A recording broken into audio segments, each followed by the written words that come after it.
Welcome to Suman TV. నేను మీ నవీన్. ప్రస్తుతం మనతో ప్రముఖ ఆర్థోపెడిక్ సర్జన్ సతీష్ కుమార్ గారు ఉన్నారు. హాయ్ సార్, నమస్తే అండి. నమస్తే అండి. సార్, అసలు మోకాళ్ళ నొప్పులు ఎందుకు వస్తాయి అనేది చాలా మందికి డౌట్ ఉంది సార్. అదేవిధంగా మోకాళ్ళ నొప్పులు ఉన్నవాళ్ళు వాకింగ్ చేయొచ్చా చేయకూడదా? ఎందుకంటే కొద్దిమంది డాక్టర్స్ ఏమో వాకింగ్ చేయమంటారు, కొద్దిమంది ఏమో లేదు అసలు వాకింగ్ చేయకూడదు అంటారు. సో జనాల్లో కన్ఫ్యూజన్ ఉంది. సో మీరేమంటారు సార్? అసలు మోకాళ్ళ నొప్పికి గల కారణం ఏంటి ఫస్ట్ మనం తెలుసుకోవాలి. ఎందుకంటే మోకాళ్ళ నొప్పికి మెయిన్ కారణం అరుగుదల. అరుగుదల అంటే ఏం అరిగిపోతే దాన్ని అరుగుదల అంటారు, లోపల కార్టిలేజ్ అరిగిపోతే దాన్ని అరుగుదల అంటారు. మృదులాస్థి అంటే అరుగుదల అనమాట. మృదులాస్థి పాడైపోతే దాన్ని అరుగుదల అంటారు. మోకాలు నిర్మాణం ఇట్లా ఉంటుందన్నమాట. ఇది పైన తొడ ఎముక, ఓకే, తర్వాత ఇది కింద ఉండే రెండు ఎముకలు, ఈ రెండింటి మధ్యలో ఉండేదాన్ని జాయింట్ మోకాలు అంటాం మనం. ఈ జాయింట్లో బయటి పక్కన జాయింట్, లోపల పక్కన జాయింట్, ముందు పక్కన జాయింట్, 3 జాయింట్లు ఉంటాయి. దీన్ని పటెల్లో ఫిమోరల్ జాయింట్ అంటారు. అంటే ఇక్కడ ప్రాబ్లం వస్తే పటెల్లో ఫిమోరల్ ఆర్థరైటిస్ అంటారు. ఇక్కడ ప్రాబ్లం వస్తే మీడియల్ జాయింట్ ఆర్థరైటిస్ అంటారు. ఇక్కడ ప్రాబ్లం వస్తే లేటరల్ జాయింట్ ఆర్థరైటిస్ అంటారు. సో యూజువల్గా మనకి 90% ఇండియన్స్ వచ్చేది ఏమిటంటే మీడియల్ జాయింట్ ఆర్థరైటిస్. ఇక ఈ జాయింట్ అరుగుదల వచ్చేసిన తర్వాత అది మిగతా జాయింట్ల మీద ఒత్తిడి పడుతూ ఉంటుంది అనమాట. ఓకే, దీంట్లో నేను నా స్టడీస్లో తెలుసుకుంది ఏమిటంటే, నా రీసెర్చ్లో తెలుసుకుంది ఏమిటంటే, థైరాయిడ్ ప్రాబ్లం ఉన్న వాళ్ళకి ఈ పటెల్లో ఫిమోరల్ ఆర్థరైటిస్ చాలా ఎక్కువగా ఉంటుంది. పటెల్లో ఫిమోరల్ ఆర్థరైటిస్ అంటే సిమ్టమ్స్ చెప్తాను ఫస్ట్ మీకు.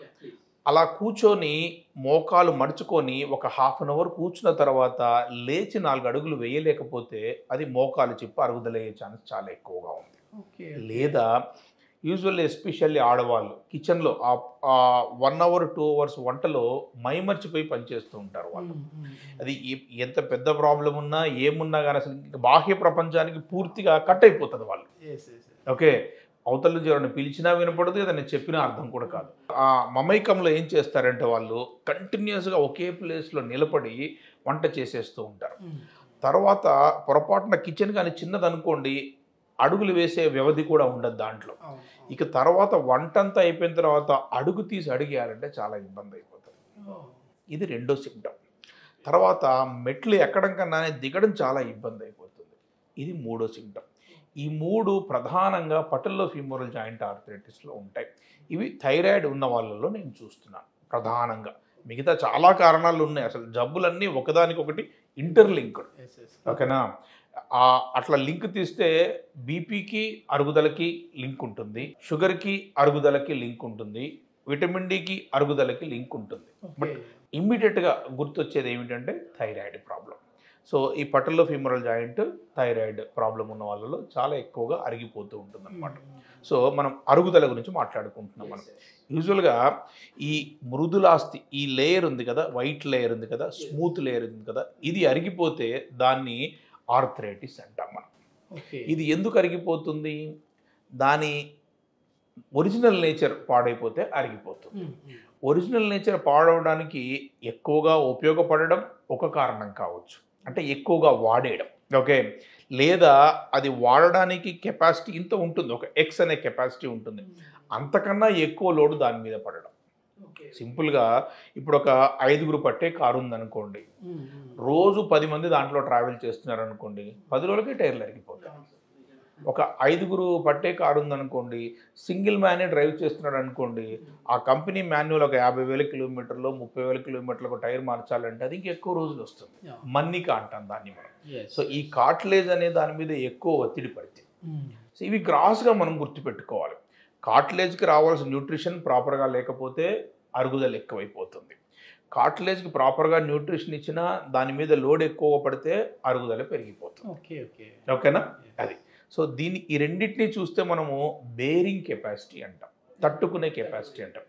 తట్టుకునే కెపాసిటీ లేకపోతే, అయితే ఇక్కడ మనం ఏం చూడాలంటే, సార్ నేను ఎక్కువగా బరువు లేను, ఎక్కువగా పని చేయను, కానీ నాకు మోకాలు నొప్పి వచ్చింది అంటూ ఉంటారు. ఇక్కడ ఏంటంటే బేరింగ్ కెపాసిటీ అంటే మీరు 10 రూపాయలే సంపాదిస్తున్నారు, అవతలవాడు 10 రూపాయలు సంపాదిస్తున్నాడు, కానీ అవతలవాడు 8 రూపాయలు ఖర్చు పెట్టి 2 రూపాయలు మిగుల్చుకుంటున్నారు, మీరు 12 రూపాయలు ఖర్చు పెట్టి 2 రూపాయలు అప్పులోకి వెళ్ళిపోతున్నారు. అంటే ఏమిటి అంటే, ఈ మోకాలు చుట్టూ ఉండే కండరాలు ఉంటాయి, లిగమెంట్స్ ఉంటాయి. సో మోకాలు నిర్మాణాన్ని మనం కానీ మళ్ళొకసారి చూస్తే ఈ మోకాలు లోపల 2 కుషన్స్ ఉంటాయి ఇట్లా. లోపల పక్క కుషన్ని మీడియల్ మెనిస్కస్ అంటారు, బయటి పక్క కుషన్ లేటరల్ మెనిస్కస్ అంటారు. ఇవి shock absorbers of the joint. ఓకేనా. ఇంకొకటి ఏమిటంటే ఇది ఈ కాంగ్రుయెంట్గా ఉండడం వల్ల మోకాలకి లోపలి పక్కన బయటి పక్కన హద్దుల్లాగా పనిచేస్తాయి. హద్దు దేనికి హద్దు? ఆ లోపల ఫ్లూయిడ్ ఉంటుంది కదా, అది బయటికి పోకుండా కాపాడే హద్దు. ఆ ఫ్లూయిడ్ అవసరం ఏమిటి? ఆ ఫ్లూయిడ్లోంచే మోకాలు మృదులాస్థికి కావాల్సిన న్యూట్రిషన్ అంతా వస్తుంది, దాని ఫుడ్ అంతా దాంట్లోంచే వస్తుంది. ఎప్పుడైతే సైనోవియల్ ఫ్లూయిడ్లో ఇంప్యూరిటీస్ డెవలప్ అయిపోతాయో, సైనోవియల్ ఫ్లూయిడ్ క్వాలిటీ ఎప్పుడైతే పాడైపోతుందో, that cannot feed the cartilage. కార్టిలేజ్కి నరిష్మెంట్ సరిగ్గా లేకపోతే, న్యూట్రిషన్ సరిగ్గా లేకపోతే పాడవడం మొదలు పెడుతుంది. ఓకే, మరి వాకింగ్ గురించి చెప్పండి సార్. అట్లా ఏంటంటే అసలు మోకాలు నొప్పులు ఉన్న వాళ్ళు వాకింగ్ చేయొచ్చా చేయకూడదు? ఎగ్జాక్ట్లీ, చాలా మంచి ప్రశ్న నిజంగా చెప్పాలంటే. యూజువల్గా Hyderabad is the world's biggest city for sugar. ఓకేనా. షుగర్ అంటే ఏమిటి? శరీరంలో ఎక్కువగా పేరుకోపోయిన ఒక రకమైన కార్బోహైడ్రేట్. ఓకే, అది ఖర్చు అవ్వకపోతే శరీరంలో పేరుకుపోయి చాలా ప్రాబ్లమ్స్కి దారితీసే అవకాశం ఉంది. మరి ఖర్చు ఎట్లా అవుతుంది? ఓకే, ఇన్సులిన్ ఎక్కువగా ఉత్పత్తి అవుతే ఖర్చు అయిపోతుంది. ఓకే, ఇన్సులిన్ ఎక్కువగా ఉత్పత్తి అవ్వకపోవడం వల్లనే మనకి షుగర్ వ్యాధి వస్తుంది కాబట్టి, లేదా ఇన్సులిన్ రెసిస్టెన్స్ డెవలప్ అయిన షుగర్ వ్యాధి వస్తుంది కాబట్టి, ఇక్కడ ఏం చేయాలి అంటే షుగర్ని ఖర్చు చేసేసేయాలి. ఖర్చు చేయకపోతే లోపల ఉంటుంది. ఖర్చు చేయడానికి యూజువల్గా అందరూ పాటించే మార్గం ఏమిటంటే వాకింగ్. ఓకేనా. సో ఈ వాకింగ్ చేయడంతో ఒక రకమైన మనసు ఆహ్లాదకరాన్ని పొందుతుంది, పాజిటివ్ మైండ్ పెరుగుతుంది, చుట్టూ వాతావరణం మారే కొద్దీ మైండ్ పాజిటివ్ సైడ్ వెళ్ళిపోతుంది, 10 మంది కలుస్తారు, ప్రాబ్లం కూడా మర్చిపోతూ ఉంటాం. సో ఇక్కడ అరుగుదల అనేది వాకింగ్కి సంబంధం ఏమిటనే ప్రశ్న మనం మాట్లాడుకుంటున్నాం. యూజువల్గా నేనేం చెప్తానంటే, మీకు మోకాలు ఎంత పర్మిషన్ ఇస్తే అంత వాకింగ్ చేయండి. గ్రేడ్ 1లో ఉంటే మీకు కొంత వాకింగ్ కెపాసిటీ ఉంటుంది, గ్రేడ్ 2లో ఉంటే కొంత వాకింగ్ కెపాసిటీ ఉంటుంది, గ్రేడ్ 3లో ఉంటే కొంత వాకింగ్ కెపాసిటీ ఉంటుంది, గ్రేడ్ 4లో ఉంటే కొంత వాకింగ్ కెపాసిటీ ఉంటుంది. ఓకే, అయితే మరి వాకింగ్ చేయడం వల్ల అరుగుదల పెరుగుతుందా అనేది నెక్స్ట్ ప్రశ్న. డెఫినెట్గా పెరుగుతుంది. ఓకే, ఇప్పుడు గ్రేడ్ 1 2 అనేది మాకెట్లా తెలుస్తుంది సార్? అంటే టెస్ట్ల ద్వారానేనా? అందుకని యాక్చువల్గా ఇంతకుముందు కొన్ని వీడియోలు చేశాను నేను, మీకు మీరు అరుగుదలని ఎట్లా గుర్తుపెట్టుకోవాలి అని. అంటే థ్రెషోల్డ్ అంటాం, దాంట్లో కెపాసిటీ అంటాం మనం. ఓకే, కెపాసిటీ అంటే ఏమిటంటే మీ మోకాలు మీకు ఎంత సహకరిస్తుంది, దాన్ని బట్టి మీరు ఫాలో అయిపోతే చాలు. ఈ ప్రతి ఒక్కళ్ళము అంటే ఇక్కడ ఒకటి చెప్పాలంటే, సాఫ్ట్వేర్లో 1+2 కొడితే 3 వచ్చేస్తుంది క్యాలిక్యులేటర్లో. మెడిసిన్లో మీరు 1+2 కొట్టారనుకోండి, ఒకసారి 1 వస్తుంది, ఒకసారి 4 వస్తుంది, ఒకసారి 3 వస్తుంది. అందుకనే ఇక్కడ ఒక జబ్బుకి ఒక ప్రోటోకాల్ రాయలేం మనం, ఒక జబ్బుకి నిర్దిష్టమైన ట్రీట్మెంట్ రాయలేం మనం. అదే డాక్టరు, అదే ఆపరేషను, అదే రిజల్ట్ రాదే. పలానా దగ్గర మోకాలు మార్పిడి ఆపరేషన్ చేయించుకుంటే సాయంత్రం నడిచారంట, మేము 3 నెలలు అయింది నడవలేదంటారు.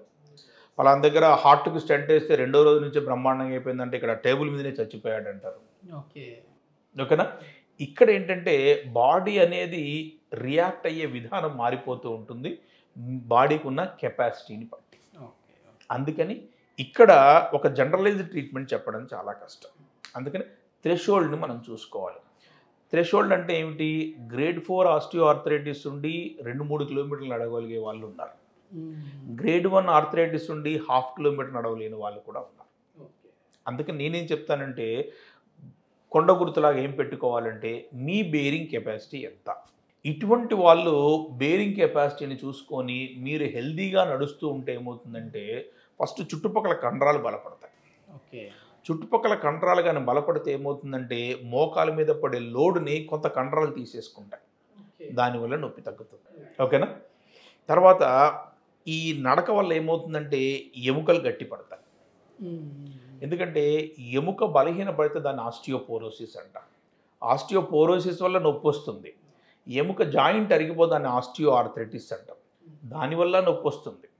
ఇప్పుడు ఒక నొప్పికి 2 కారణాలు అన్నప్పుడు వాకింగ్ వల్ల ఎముకలు గట్టిపడితే ఆస్టియోపోరోసిస్ తగ్గిపోయి కొంత నొప్పి తగ్గిపోతుంది. ఓకే, బాగా నడవడం వల్ల కండరాలు బలాన్ని పెంచుకొని కొంత లోడ్ షేర్ అవ్వడం వల్ల మోకాల మీద పడే లోడ్ తగ్గిపోయి కొంత నొప్పి తగ్గిపోతుంది. ఇది సో ఇక్కడ వాకింగ్కి మనం ఒకటే గుర్తుపెట్టుకోవాల్సింది ఏమిటంటే how much I'm able to walk without pain. ఒక అది ఒక్కటి గుర్తుపెట్టుకుంటే చాలు. డాక్టర్ గారు ఎక్స్రేలో 4 అరుగుదల ఉందంట, 1/2 కిలోమీటర్ కంటే నడవద్దని కొంతమంది అడుగుతూ ఉంటారు. డాక్టర్ గారు మాకు గ్రేడ్ 1 ఆస్టియో ఆర్థరైటిస్ ఉంది, 4 కిలోమీటర్లు నడిచినా ఏమో కాదు అని కొంతమంది అంటారు. అది కాదు లెక్క. ఓకేనా, పర్ఫెక్ట్ లెక్క గుర్తుపెట్టుకోవాలంటే మీ కెపాసిటీ ఎంత, అది వాళ్ళకే తెలుస్తుంది. ఎగ్జాక్ట్లీ, అందుకనే చెప్తున్నా. అందుకనే ఏ ఇద్దరికి రిజల్ట్ ఒకే తీరుగా రాదు. ఓకేనా, మీరు చూడండి, అదే మనిషి 2 మోకాళ్ళు ఎక్స్రే తీస్తే ఒకటి ఒక రకంగా అరిగితే ఇంకొకటి ఇంకో రకంగా అరుగుతుంది. ఒక కాలు మీదే నడవడు కదా మనిషి. కొన్ని రోజులు ఇవాళ రైట్ సైడే నడుద్దాము, కొన్ని రోజులు ఇవాళ లెఫ్ట్ సైడే నడుద్దాము అని ఉండదు కదా. సో ఒక బాడీలోనే మనకి మార్పులు రకరకాలుగా ఉంటాయి అన్నమాట. యా, అందుకనే మీరు అసలు ఒక శరీరంలో బీపీనే ఫ్లక్చువేట్ అవుతూ ఉంటుంది. కూర్చోబెట్టి చెక్ చేస్తే బీపీ ఒక తీరుగా ఉంటుంది, పడుకోబెట్టి చెక్ చేస్తే బీపీ ఒక తీరుగా ఉంటుంది, కూర్చొని ఎంబటే నిలబెట్టి చెక్ చేస్తే బీపీ ఒక తీరుగా ఉంటుంది. బాడీ అనేది డైనమిక్గా మారుతూ ఉంటుంది. ఇది సైన్స్ కూడా అందని కొన్ని సీక్రెట్స్ ఉంటాయి దాంట్లో. సో అందుకని మనం ఏం చేయాలంటే బేరింగ్ కెపాసిటీ చెక్ చేసుకోవాలి. మీరు నన్ను నమ్మండి, స్టేజ్ 4 ఆస్టియో ఆర్థరైటిస్ ఉండి బయట పెద్ద మీరు ఎన్ని పెద్ద డాక్టర్ లిస్ట్ తీసుకుంటారో అంతమంది డాక్టర్ దగ్గరికి వెళ్ళి జాయింట్ రీప్లేస్మెంట్ చేయించుకోవాలి, ప్రిస్క్రిప్షన్ రాసుకొని. సార్ ఆపరేషన్కి భయపడో, డబ్బులు లేకో, ఇంకొకటో కారణాల వల్ల ఆపరేషన్ పోస్ట్ పోన్ చేసుకోవాలి అని నా దగ్గరకు వచ్చి 3 ఏళ్ల నుంచి 4 ఏళ్ల దగ్గర నుంచి నాతో ట్రీట్మెంట్ తీసుకున్న పేషెంట్లు చాలామంది ఉన్నారు నా దగ్గర. సర్జరీకి వచ్చిన వాళ్ళు అది. సో అక్కడ పేషెంట్కి ఏం కావాలని కస్టమైజ్ చేయడంలోనే డాక్టర్ యొక్క ప్రతిభ అనేది ఉంటుంది. మీరు చూడండి, రెడీమేడ్ షర్ట్స్ 90% మందికి సూట్ అవ్వచ్చు, కానీ మిగతా సూట్ అవ్వని 10% మందికి మీరు రెడీమేడ్ షర్ట్ వేస్తే వాళ్ళకి రోజంతా అసహనంగానే ఉంటారు వాళ్ళు. అక్కడ కస్టమైజ్ చేసామనుకోండి, they will be very happy. నేనేమంటానంటే జనరలైజ్ ట్రీట్మెంట్ కొంత ఉండాలి, కస్టమైజేషన్ ఆఫ్ ద ట్రీట్మెంట్ కొంత ఉండాలి. ఈ కస్టమైజేషన్ అనుభవంతో వస్తుంది. అందుకని అనుభవం ఉన్న డాక్టర్ల దగ్గరికి ఎక్కువ మంది పేషెంట్స్ వెళ్తూ ఉంటారు. 1 + 2 = 3 మెడిసిన్ చేసుకున్న ప్రతి వాళ్ళు సక్సెస్ అయిపోతారు. అప్పుడు ఈ 3ని తెప్పించే వాళ్ళు ఉంటారు చూసారా, అన్ని రకాల కారణాల వల్ల వాళ్ళకి ప్రాక్టీస్ ఎక్కువ ఉంటుంది. అది అనుభవంతో వస్తుంది.